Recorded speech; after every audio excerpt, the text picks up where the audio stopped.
Hi everyone, welcome to the channel. I hope you had a great week.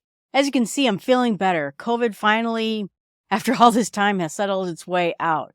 Strangely enough, I still can't smell or taste anything. But I guess when you're trying to lose weight, that's kind of fine that you can't smell or taste anything. But the whole thing really kind of knocked me off my feet for a good number of weeks. I probably caught this on the 12th of July, got symptoms on the 14th, and has been pretty much just working and sleeping since then. So it knocked off everything. I lost 0.6 pounds this week, which is okay, I guess. So hard because any week I would be excited about 0.6, but somehow I think when you're taking this drug, you have higher expectations, which is probably because I lost, I think, 3.5 pounds that first week. But what are you going to do? And 0.6 is better than gaining 0.6. So that's totally fine. So we take our wins when we get them. That's just fine.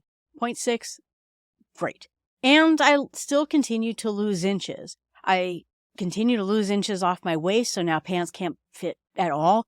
Get a little tiny waist, and then your hips lose more slowly, and now no pants fit at all. That's all right. I work from home, so everyone just sees me from here up anyway. A little bit around my neck, a little bit around my arms. I'm hoping that I'm going to start to see a little bit of muscle. I can kind of see it when I go to the gym now.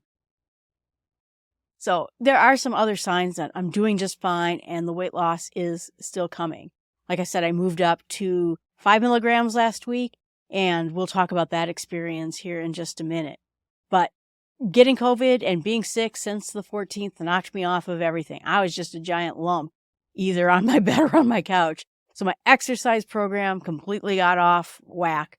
And this week, I started going back to my trainer. I share training time with a friend so we can cut down on the cost. The other part of it, too, is while I was sick, I didn't feel like eating anything. Between the drug, COVID took my appetite away, and then the loss of taste. So I started eating a lot more processed food, a lot more salty food, just because it was easier to prepare when I could barely be up and about. But it meant, like I said, having some sausage and cheese, highly salty. Little tiny mini pizzas, highly salty. I don't usually eat that much processed food, but it was all I could do to just get calories in while I was sick. So now we're going to have to get back to the bandwagon. Let's talk about the 5 milligram dose just for a moment. So when I first started taking the 2.5 dose, the first week I could feel it. It hit me. I couldn't slug water down. I couldn't really eat anything for a couple of hours that day. And I noticed, I don't know, like parts of me that are injured, I could suddenly feel them hurting. For example, I screwed up my ankles ages ago. They haven't hurt in a while unless I overuse them. Suddenly my ankle started hurting. Just for a couple of hours, I was just hypersensitive to feeling things. Like mosquito bit me and it just nearly made me jump out of my seat. And that goes away. And then after those weeks, I had 3 doses at the 2.5. It still was working. My blood sugar still is coming down. It is practically normal now. It works on controlling my food thoughts, about controlling my diet. It's working just fine, but I didn't feel it any shot after that point, any side effects. I didn't feel it filling me up, and I was able to slug down water as much as I wanted to. When I went on the 5 milligrams, that all came back. I can feel it in me. I can feel it, like I said, that feeling like you just ate Thanksgiving dinner and you suddenly just cannot eat a bite more. You know how that comes fast on you, where you're eating and you're eating and you're eating, and then suddenly like, oh, I went too far. I went too far. That's what happens to me on the 5 milligrams now. Again, I get a little sensitive with the ankles and things like that, but just for a couple of hours, and then everything just dies down, but it works really well. I struggle to get 1,200 calories in from my doctor and from my trainer. 1,200 calories is what I was recommended to just be a mere human being. That is what you just have to eat, to get the nutrients in. I get in around 800 calories and I just can't bring myself to eat anymore. And I do, and I have been, to get nutrition in. So I get a yogurt, I get a cup of cottage cheese. I, again, eat that keto bread with a little bit of avocado, both from Costco. Those 2 items together are so packed with nutrients and fiber and protein. It's hard to beat for sure. but I don't really eat much more than that. So again, getting back to my normal eating, getting back to the simpler foods, the less salty foods, I think is going to help me on my weight loss quite a bit. I wouldn't be surprised at all if the slower weight loss has more to do with that extra salt and just the lack of moving at all. But then the question is how can we get, back on track? I've been now, like I said, sick for 17 days. This is the first time I've had COVID, and everyone at my work who has had different rounds of it says this is a particularly nasty one. And boy, it hit me pretty hard. But now, like I said, I'm going back to the gym. My trainer has tried to kill me all week long to get us back into shape again. And that's fine. But I also used to work out on my own. So I have a 3-bedroom house. 1 bedroom is for me. And then 1 bedroom is this recording studio for my podcasts and kind of like a thinking room, a reading room, a podcast and recording room. I took the other room, which was more storage, and cleaned it out, and I put gym flooring on the whole room. I have a Concept 2 rower, TRX, those are the straps that you can mount, and I mounted it to the ceiling so that I can do the TRX exercises. They're great body weight strength exercises. I have some bands, and I also have an exercise bicycle that was pretty cheap off of Amazon.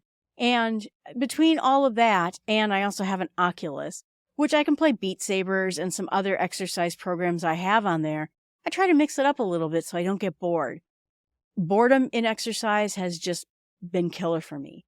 But here's the thing is that I've been successfully exercising now for a couple of years. I got frightened at the beginning of the pandemic that I was just going to sit like a lump in this house and put on more weight than I ever had. I started right immediately at the beginning of the pandemic going up in weight, and I said, this has to stop now. That's when I turned that room into a gym, and I started dedicatedly working out in it. But I'm better now, but I can tell you that as of last Friday, I still had to take an 1.5 hour nap after I worked all day. I was just exhausted. So you're not going to go back to where you were. You're not going to go back to exactly the things you were doing or the amount of time you were doing. So if you're going to get back onto this process, the thing that you have to do is, just like my podcast, start with small steps. That's what is going to get you back to where you are. What's nice about the whole process is that your body has memory. I noticed this too, that when I lost a lot of weight before and I started running and I started becoming a lot more active, my body still remembers that. And so I can get back into it a lot more easily, into exercise, different kinds of exercise. I'm not doing the running just because of my ankles until I drop some of the weight. I think the weight is too hard on my ankles. But the body remembers. But you're not going to go back and do exactly what it is that you were doing at that time. Otherwise, you're going to get injured. You're going to feel defeated. You're going to feel like, wow, I used to be able to, work out for this half hour and now it's just killing me. You have to just start slowly. And so getting back on the bandwagon is maybe I'm just going to exercise for 5 or 10 minutes in the morning. Something light, something very easy that I can accomplish and then have a success. There's a book, and I did podcast number 2 about this called Tiny Habits. And what he has you do is just do the tiniest habit. Floss 1 tooth. Exercise 1 push-up. Something that you will do so that you can have wins. And as you get better and better, you will start to just creep up on your own. Because now you've built a habit, you're going to be better. So if I can just knock out 5 minutes in my gym in the morning when I get up, I'm going to be back to 10 minutes. And then I'll be back to 20 minutes. And then I'll be back to 30 minutes. But you don't start back where you were. I've made that mistake before, and it is defeating. Not only that, my friend and I went out last weekend, and the idea was we were going to go on a little bit of a hike. I was not back entirely from COVID. I was exhausted. Even just walking around in the store, I had to sit for a while. It just was taking it out of me. Now I think I'm in better position this week, and so we are going to give it a couple more days because I want to just make sure I put a stake in this illness And right away this weekend, we're back on exercise. We're back to the things that I was doing. Because even though this drug is amazing and helps you take out weight like crazy, the goal is health. And so I want to get into exercise. I want to make sure I am lifting weights and I'm doing resistance training with my trainer and my friend. But I also want to get into that habit of cardio. So this all has to happen now. We have to form those habits now. Because by the time I lose all this weight, if I'm still a big lump and I don't exercise and I don't do anything, I could be skinny fat. Have you ever seen someone skinny fat? Where they're skinny, but there's nothing to them. They have no muscle tone. They can't, do basic yard chores, something like that. I don't want to be that either. I don't want to be overweight, but I also don't want to be weak. I want to have some strength to me. And so we're going to start those habits and, like I said, back on the wagon. We're going to get these exercises done and get back to the good habits. I'm kind of an opportunist when it comes to almost everything. When I had surgery about a decade ago, I was on painkillers for a while. And that's when I decided I was going to get off of caffeine, because who can feel a headache when you're on massive painkillers? That worked really great.